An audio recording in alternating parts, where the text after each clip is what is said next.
support. Have you ever wondered how email finds its way to your inbox? Well, kind of like the post office, it uses a system of sorting and routing to get your mail to its final destination. Our next guest created the program that made email transfer a reality. And this was before the internet even existed. Eric Allman is the creator and Chief Technical Officer of Sendmail, and he's here to talk about the past, present, and future of email. Eric, it's really great to have you. Thank you. When did you create Sendmail? I think I started work on it in about 1979. Now, before the internet, but there was the ARPANET. There was the ARPANET before the internet. There were a few computers then networked together. Yeah, but more than a couple hundred. How were they doing it before Sendmail?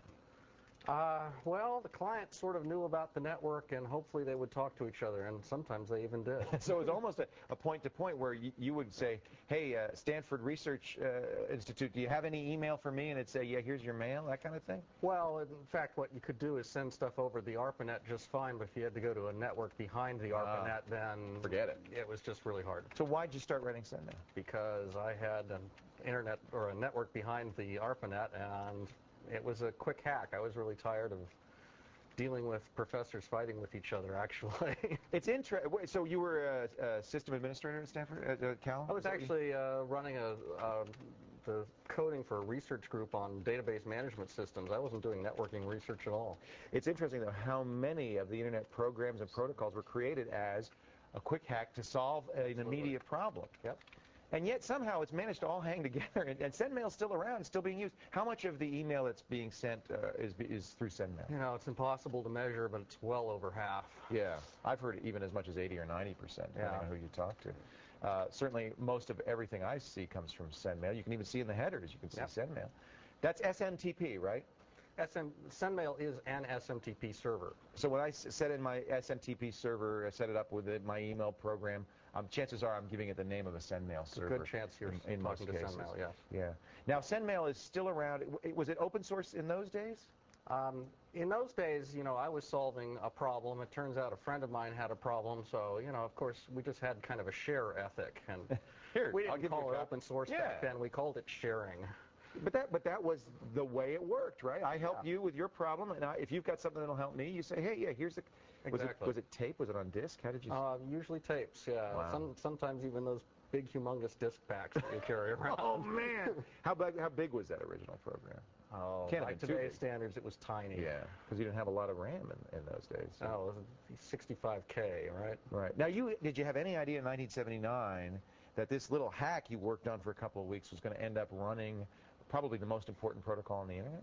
Not a chance. Was there any point when the light dawned when you suddenly realized, whoa, this is bigger than I realized? I had kind of an epiphany one time. I got a phone call from this guy who wanted to do something really weird, and I answered his question, and he called back later and said, I should explain this.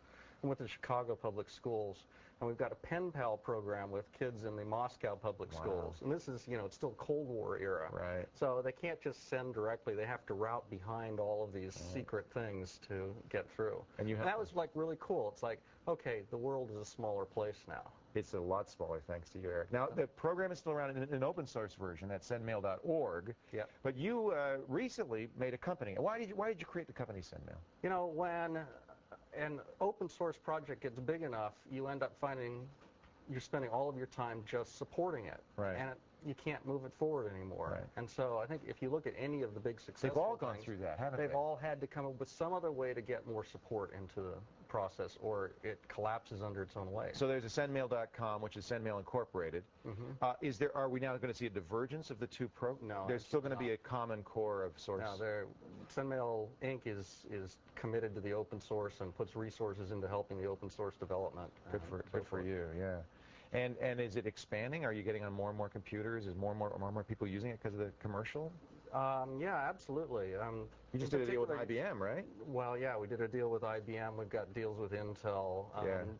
The corporate community really needs support and things, and they're not going to go use something that some hacker came up with in the basement. They want to see a company behind it. Yeah, exactly. Although it turns out that usually the open source software is the better. Yeah, but we don't tell them that. we won't mention that to anybody. No, sometimes they even just want something as simple as somebody to sue. Yeah. Something goes wrong. Eric, congratulations. You're the one. Okay. What do you want to do in the future? What's ahead for you and Sendmail? Well, I want to see Sendmail succeed, and then, I'd like to really put some resources into, like, pushing open source development ahead some more. Well, we're going to wrap it up. I'm just curious. I talked to so many people like you who came from this I want to say hacker ethic of the 70s, where the idea was, let's solve a problem, let's share it with the world. I'm not in it to make money. And then it got very commercial and very business-like. Is open source the way that it's headed? Is that a way that we've saved this kind of ethic, this preserved it? I think, in some sense, this ethic is open source. It's kind of transformed, and there's still an awful lot of energy behind that. There's room for the open source and the commercial to coexist and really happily create a gestalt that's greater than either of them alone. Right. But it really is about sharing the wealth. It's about sharing the wealth. Eric, thank you for sharing Sendmail with all of us. Okay. You've made a big difference in the world. It's great to meet you. Thank you. Thanks for coming by. Okay. Eric Allman, a name you should know, and remember, it's a shame more people don't know these guys who've done such important work. He's the creator of Sendmail, the chief technical officer of Sendmail, Inc. If you're interested in the commercial version of Sendmail, you want somebody to sue, www.sendmail.com. You're going to regret that, Eric. And for more information about Sendmail's open source freeware version, it's still sendmail.org. And, of course, don't forget to check out the article Eric wrote just for us at thescreensavers.com.